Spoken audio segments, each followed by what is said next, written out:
Welcome to this month's edition of Tea Tasters. This month we're at the Even Keel Cafe in the Cutty Sark. Now the Cutty Sark is a clipper ship typical of the ships that were carrying tea from China right the way through to London in the last century. Now this is a magnificent ship, would have carried several hundred tons of tea, and what a magnificent place to have a look at some tasty tea that we're going to have a look at this month. Now, just to get it into scale, you can see this this part of the ship here and just how long it is.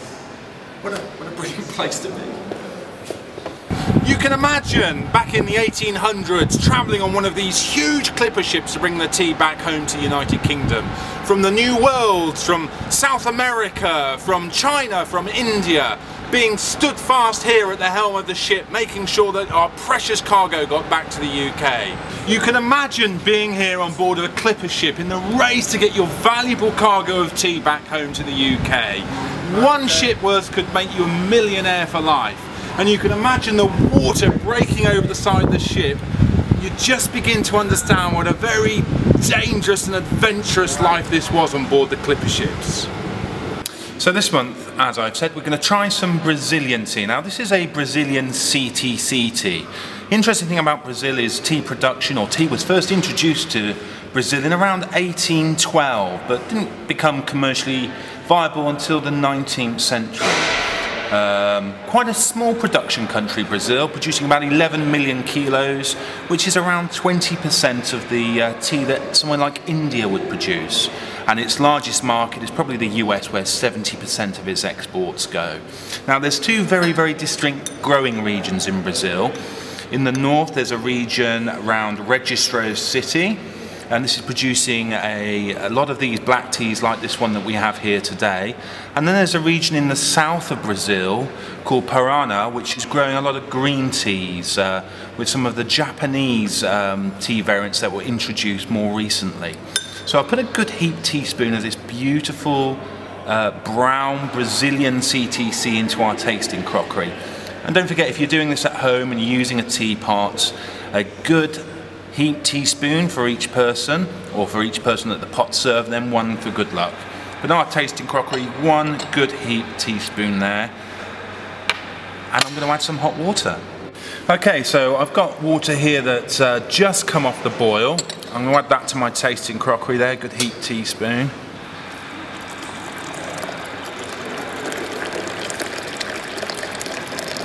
Fill that up.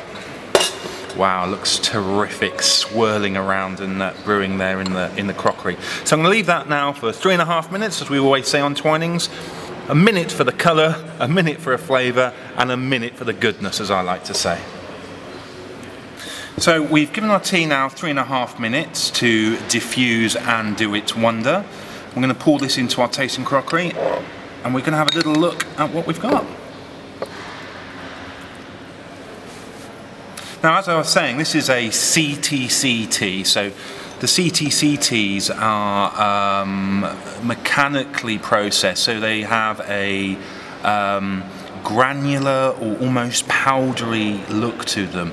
And the benefit of teas like this is that they yield more quickly in the cup, and you get a better conversion from leaf to finished product. Now this differs somewhat from a lot of the orthodox teas that we've had a look at on Tea Tasters. Now orthodox teas are rolled in a very traditional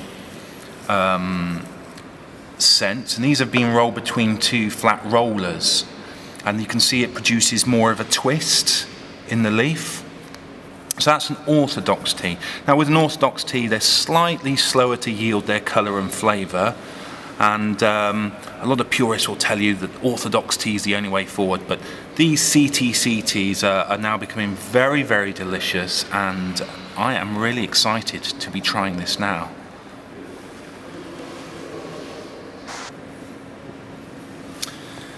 So we've got our crockery here, and we're going to see, I'll just pop that over there, see what beautiful tea we have brewing in here. So I'm just going to give this a gentle tap on the lid. I'll use a spoon to help me out here, because this, like I say, the CTCT is quite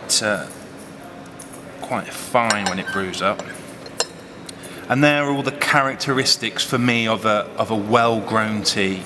It's had plenty of rainfall, which is giving it this nice rusty red look.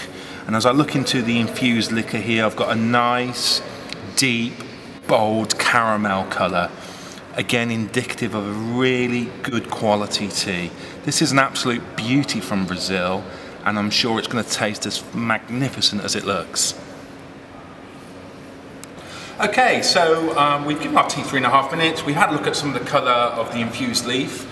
The liquor looks fantastic, and now we're going to have a little taste. So, Brazilian tea, like I was saying, 1800s, introduced mainly from India, Sri Lanka. This tea's done very, very well. Predominantly used for blending or the production of iced teas, which I think is terrible because I think it's going to taste absolutely fantastic.